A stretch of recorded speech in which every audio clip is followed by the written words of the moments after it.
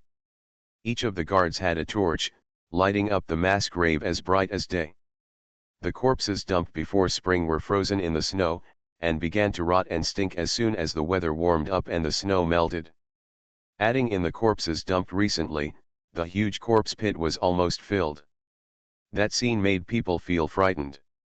Shen Yu looked at the corpse pit, and the mountain of corpses and sea of blood at Yanliang Pass came to mind. Sanfu hugged a tree and vomited wildly. Sixi stuffed 2 pieces of cloth into her nose and asked him, "Didn't you come here once?" "I vomited like this last time." Sanfu took advantage of the vomiting break to say, "It will be fine soon after vomiting is over."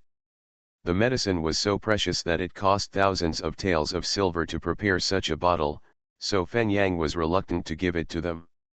"Come here and take a look." "Who are the people you see?" Shen Yu said in a deep voice. Sanfu wiped his mouth and stepped forward to take a look. "Treating the concubine, eliminating the wife, reborn, I refuse to marry the scumbag and marry the prince." Author, Gigi. Chapter 96. The corpses were stacked on top of each other, the bottom ones had become bones, and the top ones could still be seen as humanoid. Sanfu glanced at them casually and then pointed and said, "Just the ones with green cloth clothes next to them." "Are you sure?" Shen Yu turned her head and asked, worried that his finger was too casual. "Sure," Sanfu said, "the clothes are still the same." Fortunately, it had only been a few days, and Shengjing did not have endless deaths every day. Except for a new corpse at the top, the following were the people Sanfu mentioned. Fen Yang called to the guards, "Bring the person up, be careful, don't bump him, or it will explode." "Will this still explode?" Sanfu asked, stammering. "Do you want to see it?" Fen Yang was deliberately trying to scare him. "When it explodes, your heart, liver, spleen, lungs, and eyeballs will fly around, just like a goddess scattering flowers." Sanfu curled his neck and waved his hands. "No, no, no, I still won't read it." The guards were all well trained, and they carefully lifted the body out and laid it out without changing their expression. Shen Yu looked at the corpses on the ground and frowned. "Why are there only 3? Is there another one?" "Huh." Sanfu was also stunned. He looked around the mass grave again and said, "I didn't see that old man." Shen Yu warned, "Look carefully. If you don't look carefully, I will kick you down and turn you over one by one."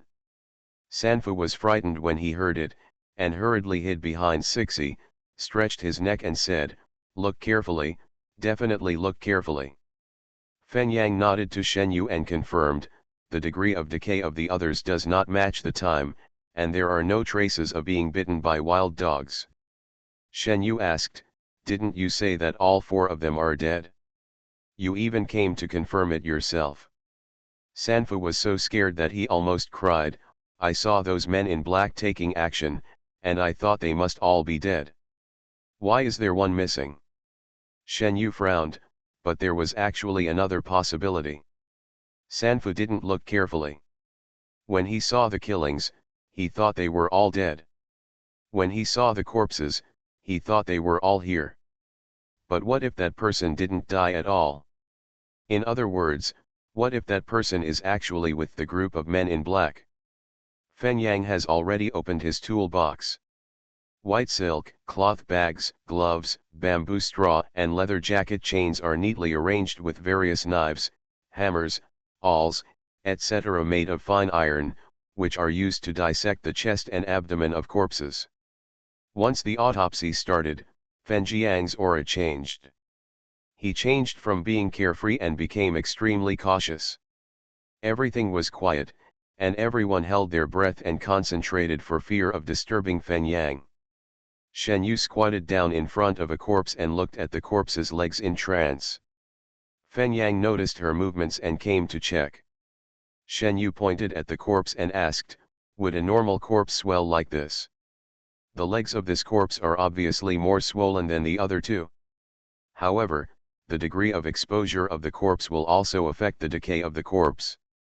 Only by getting started will you know what is going on. As soon as Fen Yang finished speaking, Xie whose voice sounded from behind. "What did you see?" Shen Yu looked back at him. "I'm not sure." Xie Zhou, just say it. Shen Yu said, "I wonder if you have ever heard of Sanju kick." Xie Zhou nodded slightly. The Sanju kick came from the Gui family, and was also called the Gui family's Sanju kick. However, the Gui family was involved in a case and then disappeared, and the Sanju kick was lost. He paused and said, "I heard that the Gui family chose to commit suicide because they were dissatisfied with the court's decision. It's just a rumor and cannot be fully believed." Shen Yu nodded. "The 3 unique kicks have not been lost. There is a guard from the Lu family in Hezhu who came from a ghost family, and it is true that the rumors are true." Xie Zhou didn't know the origins of these people, so he didn't understand the connection between them. Shen Yu stood up and said, "The legs of these people seem to be different from ordinary people." She raised her hand and pointed. "The binding method of Sanju leg leggings is also different from other methods, but the swelling is so severe that the leggings can no longer be seen clearly." "How do you know so detailedly?" Fen Yang asked without raising his head. When Shen Yu didn't answer, Fen Yang understood that there was something unspeakable and didn't ask further questions. Fen Yang had already begun the autopsy, and Xie Zhou grabbed her arm and pulled her to stand a little further away. Shen Yu was just thinking and didn't notice. She said, "It would have been better if we had discovered it a few days earlier. We would have been able to tell whether it was Gui's Sanju kick. Those who practice Sanju kick have a stable lower body and their legs are different from those of ordinary martial arts practitioners." Fen Yang pressed his fingers over his calf and said with concentration, "It is more muscular, and the calf is as bulging as a waist." "That's right," Shen Yu said, "the knees will also be deformed due to frequent leg training. She has been fond of martial arts since she was a child, and wants to try anything. But she won't touch the 3-ju kick. The reason is that it is too ugly to practice, and her lower body is as strong as an ox. As a girl, she still loves beauty in her bones." Xie Zhou looked at her side face. Her pupils reflected the fierce torch. When she became serious, her whole body exuded a dazzling light. Fen Yang opened the corpse's clothes. Xie Zhou glanced at it and took a step sideways to stand in front of Shen Yu. Shen Yu came back to her senses and looked up at his face. When their eyes met, something touched her heart, causing her to look away uncomfortably. At this time, Fen Yang said, "The bodies of the 3 corpses are intact. There are no scars on the chest, abdomen, and back. Only the wound on the neck is about 3 inches long, and the bones can be seen deep. If there is no accident, the cause of death of the 3 people is to seal their throats with a knife, but they still need to be dissected. The corpse can only be confirmed. You 2 should go to the carriage and wait. I will report the results after the examination." No need to perform an autopsy, Shen Yu said. Xieting Zhou tilted his head. You came to the mass grave at night and didn't want to know the cause of their death. Shen Yu thought for a moment. I came here late at night just to confirm the identities of these people. I don't care how they died. Then go back. The bodies were thrown back into the mass grave, and the group headed back home. Xieting Zhou stepped onto the carriage shaft. As he entered the carriage, he suddenly turned around and said to Shen Yu, "Come up." Shen Yu was riding a horse when she arrived. She guessed that Xieting Zhou still had many questions, so she threw the horse's reins to the other guards and got on the carriage neatly. The carriage staggered towards Shengjing City. Shen Yu leaned against the car wall and told Xieting Zhou all the information she knew. Bandits are rampant in Huaitang County. They have been surrounded and suppressed several times over the years but have not been able to eliminate them. Kikame Mansion, like Huaitang County, is not a wealthy place. There must be a lot of bandits who have turned into bandits, but they have been living peacefully together in these years.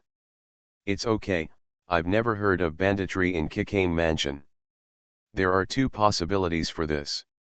One is that the government colluded with them to hide and refuse to retaliate, and the other is that they are righteous bandits. There are two types of bandits. One is to commit crimes by burning, killing, looting, and just to make money.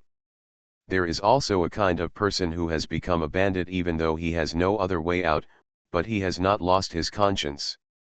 Robbery is a last resort, so he usually picks some evil tyrants and rich gentry to attack, and occasionally helps the poor people around him. There had been such a group of mountain bandits in the early years. The government thought that although they had become bandits, they had good intentions, so they recruited them and put some of them into the army, while some of them were divided into fields and left behind. Do you suspect they are bandits? Xieting Zhou asked, holding his head. Shen Yu didn't know how to explain it. She always felt that it was strange that food and grass were stolen from Kikame Mansion. A group of little-known mountain bandits that even the imperial court did not want to suppress suddenly dared to rob the imperial court of food and grass. There was no step-by-step process at all. Shen Yu suddenly opened the curtain and asked, "Where is Sanfu? Bring him here." Warm reminder, if you find that clicking the next page will force you to jump to other websites, please use the chapter error or contact us at the bottom to inform us. We will handle it as soon as possible. Thank you for your understanding. Treating the concubine, eliminating the wife, reborn, I refuse to marry the scumbag and marry the prince. Author, Gigi. Chapter 98. Master. The guard's voice suddenly sounded outside the carriage. Already near the city gate.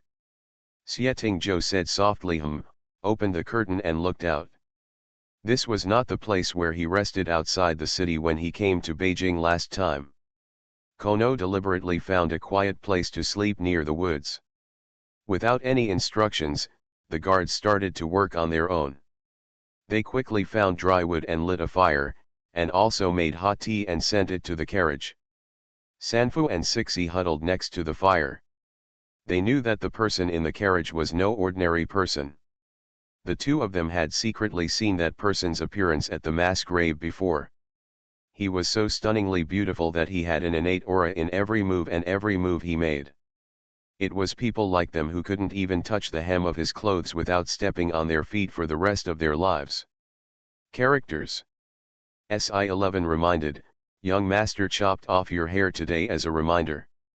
Let's not interfere with other things. We just use the money to do things for young master. He lowered his voice and said, you have seen the battle today. It is nothing like the pomp of ordinary people. You must take care of yourself. The wealth and life of our family of 6 are tied to our belts. Sanfu had been frightened to death by what happened before, so he only dared to nod and say yes. Shen Yu felt depressed in the carriage, and more importantly, she now felt that it was dangerous to stay with Xieting Zhou. He seems to have a special power that can invisibly wear away people's wool, making her feel that this is it, and this is fine. But she still has a great revenge she has yet to avenge, and she still needs to move forward. I'm going down to get some air. Shen Yu didn't dare to look at him. She got out of the carriage and gently closed the door. The guards sat around the carriage, and a bonfire was surrounded by it. Shen Yu glanced around, found an empty seat and sat down, and began to organize her thoughts step by step. There are only two things that can be confirmed now, that is, the deceased is a member of the ghost family, and the ghost family has indeed turned into a bandit.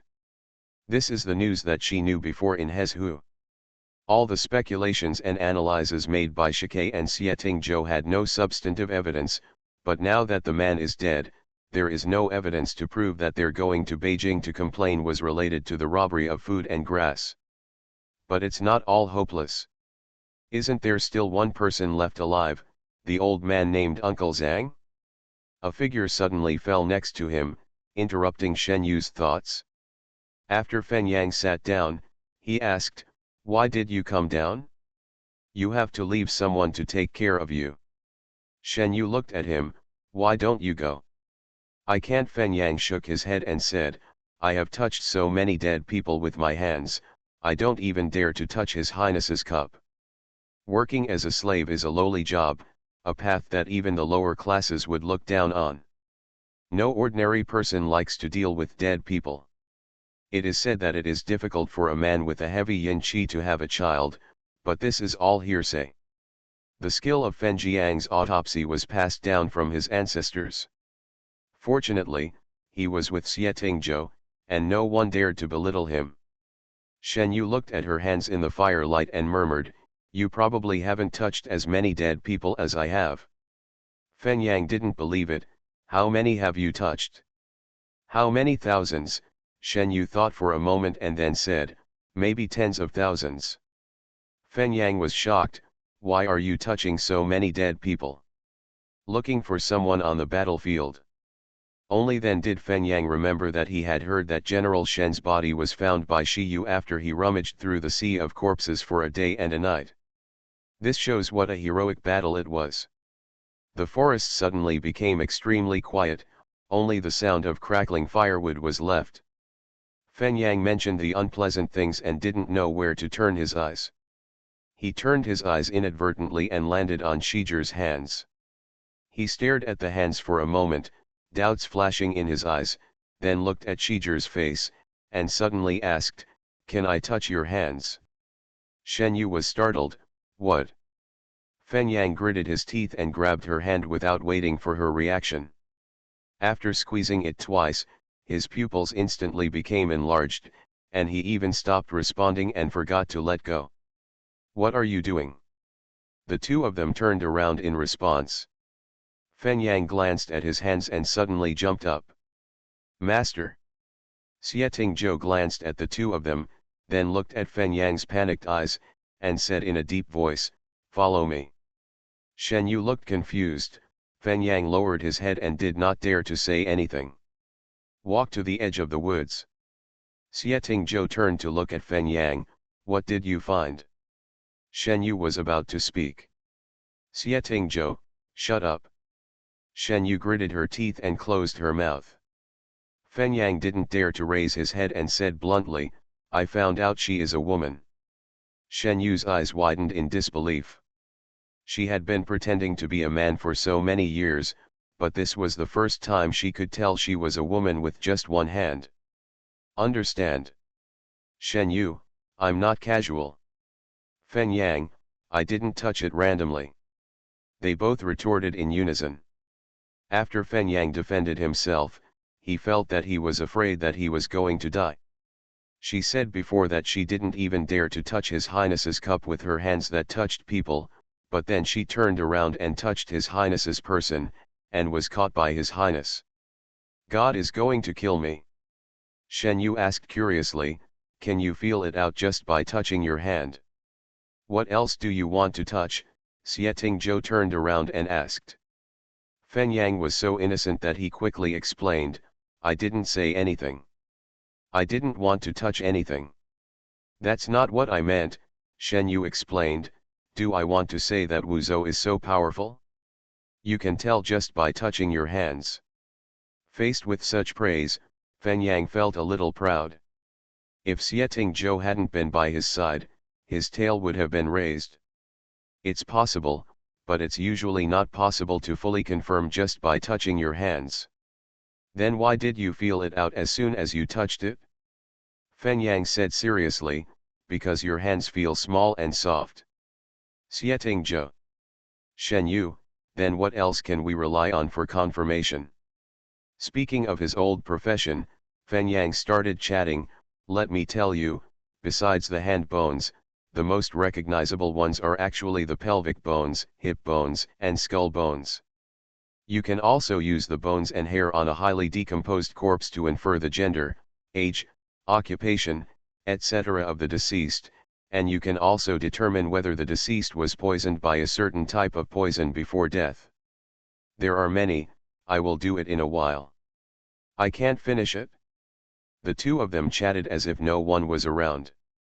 Does it also need to be touched? Shen Yu was full of curiosity about this line of work. She had been in the army for so many years, and she was very good at pretending to be a man, but Fen Yangguan could tell her apart after just squeezing her hand a few times. Of course not, it's mostly used to distinguish skeletal corpses from living people. Fen Yang was speaking enthusiastically, and when he saw Xieting Zhou's expression while shaking his head, he immediately stopped talking. Are you done? Xieting Zhou raised his eyebrows slightly. Fen Yang, that's it, I'm going to get out now. After saying that, before Xieting Zhou could say anything, he stepped on the dead leaves and ran away. Xieting Zhou believed in Fen Yang and did not give any reminder. Fen Yang would keep his mouth shut. You are listening to Novels at Bless Up channel. Wish you happiness and luck. Please subscribe to receive new novels. How do you feel about this novel? Please like and leave a comment. Treating the Concubine, Eliminating the Wife, Reborn, I Refuse to Marry the Scumbag and Marry the Prince. Author, Gigi. Chapter 99. Xieting Zhou looked at her with half-lowered eyes. Shen Yu felt extremely uncomfortable when he looked at her. She wanted to be tough with him, but she couldn't help but turn her face away. Why do you look like you have done something wrong? Shen Yu looked back at him. Where did I go wrong? The moonlight is so beautiful, can't I turn over and take a look? Xieting Zhou's lips curled up slightly. Follow me. The moonlight is really good tonight, and the shadows of the two people fall one after another in the forest full of dead branches and leaves. The two of them walked further and further away, and Shen Yu forgot to remind her, looking at Xieting Zhou's tall back in ecstasy. Such a rare man in the world, I don't know what kind of girl he will marry in the future. She should be a girl who is unparalleled in the world and is proficient in music, chess, calligraphy, and painting to match him. Walking through the woods, the sound of gurgling water suddenly came. Here we are. Xieting Zhou's tone relaxed slightly. It turns out I remembered it correctly. The stream is not wide, about 10 feet wide. The water surface is sparkling, the moon shadow is broken into countless pieces by the wind, and the clear moon is floating on the water surface. Have you been here before? Shen Yu walked to the stream. Came. When? Xieting Zhou lowered his eyes and looked at the water, his eyes gradually deepening. Many years ago. Shen Yu didn't notice anything unusual in his tone, so she squatted down and soaked her hands in the water. The water in the stream is very cold, and the cold touch passes through the fingers. There are fish. Shen Yu suddenly raised her head. Are you hungry? Xieting Zhou asked. Shen Yu nodded, took out the dagger from her waist and stared at the water. It's still too cold, don't go into the water, Xieting Zhou said behind her. She was distracted by this vague concern, and a fish sneaked past from the bottom of the water. The moonlight was so beautiful, but for some reason, it was so dazzling that people couldn't see clearly. They just felt that the moon was everywhere, and they didn't know whether it was dazzling their eyes or their hearts. She put away the dagger in frustration for a moment. Forget it, I can't see clearly at night. Xieting Zhou thought for a moment, then raised his hand to whistle. A moment later, a scream rose into the sky, and white feathers swooped down in the night. It passed by Xieting Zhou with a swipe, spun in a circle, then circled back and landed on his arm. Xieting Zhou touched its feathers and said, "Whether it has anything to eat tonight depends on you." Bai Yu seemed to understand what he meant, and suddenly fluttered his wings. It flew half a circle in the air, stared sharply at the water for a moment, then suddenly swooped down, flying above the water, and dived underwater to catch fish. The movements were as fast as lightning, and when he left the water, he had already caught a fish in his claws. Without Bai Yu's feet touching the ground, the fish landed on the grass on the bank, turned around and flew back to the river. Shen Yu stepped forward and grabbed the still flapping fish. "Look!" The fish's tail swung and splashed water droplets all over her face. She wrinkled her nose and turned away, her eyes turning into crescent moons with laughter. Xieting Zhou stared at her smiling face, and the crushed moonlight fell on her face. For a moment, his eyes were hurt by such a smile, and he felt distressed in his heart. How can she keep smiling like this when she is so beautiful? A fire was lit by the river, and 4 palm-sized fish were placed on the fire, and the aroma wafted from the grilling room. Shen Yu stared at the fish flipping and grilling, and said, "This kind of fish can be grilled very fragrant without seasoning. It would be better if you cook a bowl of fish soup with tofu." After she finished speaking, she raised her eyes, expecting to see Xieting Zhou admiring the moon or watching the fire, but unexpectedly she met his eyes. Xieting Zhou sat opposite her. He is looking at her. Those dark eyes reflected fire, burning in the deepest part of the pupils, as if it could burn people to ashes. Shen Yu quickly withdrew her gaze and stared at the fish in a daze. She lost her mind too many times tonight. Why? If you don't read it, it will become blurry, Xieting Zhou reminded. Shen Yu quickly turned the fish over and said, "Where's that black panther? I haven't seen it for a long time." Xieting Zhou withdrew his gaze, added a piece of firewood to the fire, and said, "Kang is different from Bai Yu. He still retains some of the habits of wild beasts. There are too many people coming in and out of the yard, so I am worried that it will attack people. Oh," he suddenly smiled, "if you let it out, it will attack your dog first." Black panthers have a very strong sense of territory and often use their own scent to divide areas. Once the scent of different animals appears, it can easily trigger aggression. Shen Yu nodded and saw that one of the fish was already grilled. She picked it up and handed it to Xieting Zhou. Xieting Zhou paused and reached out to take the grilled fish wrapped in a branch. It seemed that with her, he kept lowering his bottom line. He lived in a thatched house that he had never lived in before, wore coarse linen clothes that he had never worn before, gnawed on the hardest steamed buns, and now he eats even salt. There was no grilled fish. Xieting Zhou laughed to himself, tore off a piece of fish and put it in his mouth. "How is it? It smells good, doesn't it?" Xieting Zhou looked into her shining eyes and nodded slowly. Of the 4 grilled fish, Xieting Zhou ate 1, and the remaining 3 fell into Shen Yu's belly. Bai Yu also finished cleaning up the 2 fishes, and there were blood stains on his talons and eagle's beak. Xieting Zhou took out a handkerchief, twisted it in the water, and wiped Bai Yu's eagle's beak and talons. Shen Yu looked on and asked, "Can I touch it?" Xieting Zhou stretched out his hand toward her, "Give me your hand." Shen Yu carefully put her hand into his palm. The moment she took it, Xieting Zhou remembered Feng Yang's words. Her hand was thin and soft, but there were thin calluses on the palm and the tiger's mouth, which were the marks left by holding the knife for many years. Xieting Zhou was lost for a moment, then his fingers moved to her wrist, leading her closer to Bai Yu. The hand slowly approached, and Bai Yu immediately looked over, with a pair of eagle eyes, as cold as frost and snow. Shen Yu subconsciously shrank back, and Xieting Zhou exerted a slight force on her palms, holding them tightly, and led her hands to cover Bai Yu's feathers.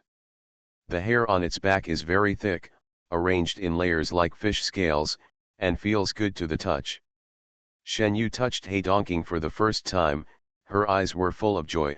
I often see you touching its head and chest, why do I touch its back? When I asked the question, I thought he wouldn't answer, but I heard Xieting Zhou say warmly. The hawker touches the top of its head and combs its feathers on its chest to enhance the eagle's trust and affection for people. Now it has just become a habit. Shen Yu nodded, gently pulled her hand back, and felt Xieting Zhou also gently let go of his hand. Only after she was freed from his shackles did she feel that the place where he had caught her wrist was so burned. Shen Yu put her hands behind her back and rubbed them, feeling as if the area was about to burn. So she squatted down and soaked both hands in the cold stream. The temperature dropped, and she held herself on the pebbles under the water without moving. On the surface of the water, she vaguely saw Xieting Zhou raising his hand and white feathers spreading their wings in his arms. Shen Yu moved, and the ripples of light instantly confused the picture. He squatted down next to her and stretched out his hand towards the water. The two little fingers met unexpectedly in the water. It was unclear whether it was intentional or unintentional, but Xieting Zhou's little finger gently pressed on hers. But neither of them moved, and the water gradually calmed down. They saw each other's faces in the reflection. Treating the concubine, eliminating the wife, reborn, I refuse to marry the scumbag and marry the prince. Author, Gigi. Chapter 101. Pei Chunli waved to the attendant below, hurry up, give me the things. He struggled to put a bundle on the wall of the courtyard, took a breath and said, don't say that brothers don't miss you when they have good things to do. I didn't even borrow it after I saw it, but I just missed you. Shen Yu stretched out a hand, what's in such a big bag of things? Pei Chunli gave her a wicked smile, good stuff, there are so many unique copies. Shen Yu didn't expect Pei Chunli to be a well-read poet, I don't have that much time to read. Pei Chunli didn't bother, go on. Seeing Shen Yu stretching out a hand, Pei Chunli let out a tisk and said, 2. Shen Yu sighed, bit the fruit in her mouth, and spread her hands. Once Shen Yu got the baggage, she realized how heavy it was. Pei Chunli winked at her, keep it and take a look, they are all treasures. After Pei Chunli's head shrank from the wall, Shen Yu held the bundle and placed it on the stone table, opened it and took out a book. As soon as she opened a page, she closed it instantly as if she had seen something terrible. After calming down for a while, Shen Yu opened it again. After confirming that she had read it correctly, she opened another one. That's right, Pei Chunli, this bitch, actually brought her a whole package of Spring Palace pictures. Shen Yu had the urge to light a fire for him on the spot. But thinking of Pei Chunli's precious look, he endured it again, tied up the bundle, hugged it, turned around, and was suddenly startled. Xieting Zhou was standing behind her at some point. When did you come? Shen Yu wanted to say this. As soon as he opened his mouth, the fruit in his mouth fell. Xieting Zhou quickly stretched out his hand to take it, and his eyes fell on the baggage in her hand. You just brought me a few books, Shen Yu said unnaturally. I didn't ask. Xieting Zhou glanced at the fruit in his hand, which had 2 neat rows of tooth marks, and asked her, do you still want to eat it? Shen Yu shook her head. Xieting Zhou threw it to Dawang, took out the handkerchief and wiped his hands. Shen Yu clearly saw the glimmer of water on his palm. There was only one possibility, and that was her saliva. For some reason, the flashing scene in the book just appeared in my mind, and I felt as if my cheeks were on fire. Xieting Zhou swept the tips of her red ears. He knew how thick-skinned she was, so blushing shouldn't happen to her easily. Shen Yu turned sideways uncomfortably, hugged the bundle in her arms tightly and ran to the study. Lumingxian was originally a courtyard used to receive guests, so it is fully equipped with study, bathroom, small hall, and side hall. Shen Yu walked in and looked around, wondering where to hide such a large bag of things. The study is the best place, and Arya doesn't dare to flip it around when cleaning. She thought for a moment, opened the bag and sandwiched the non-serious books among the serious books. It was completely invisible from the appearance, and then she clapped her hands and went out. Xietingzhou did not leave, but stayed in the courtyard to play with the dog. Shen Yu stood at the door for a moment, as if sensing something. Xietingzhou turned around. "Your Highness, are you here for something?" Shen Yu walked over. Since returning that night, neither of them mentioned the ambiguity and charm of that night, as if no one noticed the inadvertent touch. Arya brought tea. Xietingzhou waved his hand, and waited until Arya walked far away before saying, "The Yan Liangwen case has been dragged on for too long. The students of the Imperial College can no longer sit still. Please kneel down and ask for help this morning outside Chengtian Gate. There are also children from poor families kneeling at the entrance of the palace, and they have not dispersed yet. Under pressure, Emperor Tongxiu will definitely order the 3rd Division to make a quick judgment, but the specific method of making a judgment depends on Emperor Tongxiu's wishes. It should be within these few days." Shen Yu said thoughtfully, "This case should not be postponed any longer, otherwise how can 100,000 heroic souls rest in peace?" Xietingzhou's gaze deepened, and he suddenly raised his eyes to look at Shen Yu. "It was you who did it?" He almost used an affirmative tone. Shen Yu pretended not to know. "What do you mean, Your Highness?" Xietingzhou's thin lips parted slightly. Just when he was about to speak, he took out another breath, stood up and said, "Follow me." The two walked to Lu Mingxuan's study. Shen Yu consciously closed the door, exhaled softly, and stood at the door without moving. Xietingzhou had not been to this place for many years. He glanced at the paintings on the wall.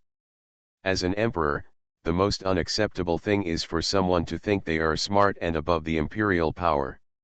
How can the emperor allow himself to be led by others? Shen Yu was silent. At this moment, she suddenly didn't want to argue. Xietingzhou turned to look at her. "Stop talking? Isn't it beautifully arranged? First, I went to Baishan Academy to participate in the Spring Poetry Festival to provoke the children of the poor family. Once the children of the poor family rise up, how can the Imperial College sit still? You made a good calculation." His eyes were cold, and he approached her step by step. "Should I say you are smart or stupid? You let them take the lead and forced the emperor to step down. Do you think you are the same? Can't you tell that someone is stirring up trouble?" When did you notice it?" Shen Yu asked in a harsh voice. "Today." Xietingzhou found it strange before that she went to Baishan Academy 3 times in succession. He originally thought that there were old friends of hers in the academy. It was not until today that the students from the academy and the Imperial College moved together that he guessed that she played a vital role in the process. Important role. He really underestimated her. She knew how to use others well, and she was able to cause such a big commotion by herself. Xietingzhou had already stood in front of her, with a hidden edge in his slightly narrowed eyes. He asked, "Once traces are found on you, how should you respond?" Shen Yu was trapped in a cramped space by him, and when she raised her head, she felt his breath. She turned away and said, "I am very cautious and will not find anything on me. Even if it is found on me, I will not implicate you. When the time comes, you push me out and say you were deceived by me." Xietingzhou's breathing suddenly became heavy, his jaw tightened, and his temples ached with anger at her words. Did she think he cared about whether he would be implicated? Shen Yu, he pinched her face and turned her around, meeting his eyes. "Do you think I'm afraid of being implicated by you? Even if I did this, how dare Emperor Tongxiu touch me? But he will touch you." He suddenly raised his voice. Shen Yu's eyes suddenly burned with pain from what was in his eyes. Her palms were pressed against the door behind her, her fingers curled up, and her nails scraped lightly on the door. "You're nervous?" Xietingzhou pressed closer. "Why are you nervous? That night under the beautiful moonlight, they understood each other tacitly and didn't say a word to each other. But today it suddenly got a little out of control. Shen Yu swallowed, since you can find out that I'm nervous, others may also find out. Xie Tingzhou let her go, are you afraid now? He twisted the fingertips under his sleeves, and the delicate and smooth touch lingered for a long time. Warm reminder, if you find that clicking the next page will force you to jump to other websites, please use the chapter error or contact us at the bottom to inform us. We will handle it as soon as possible. Thank you for your understanding.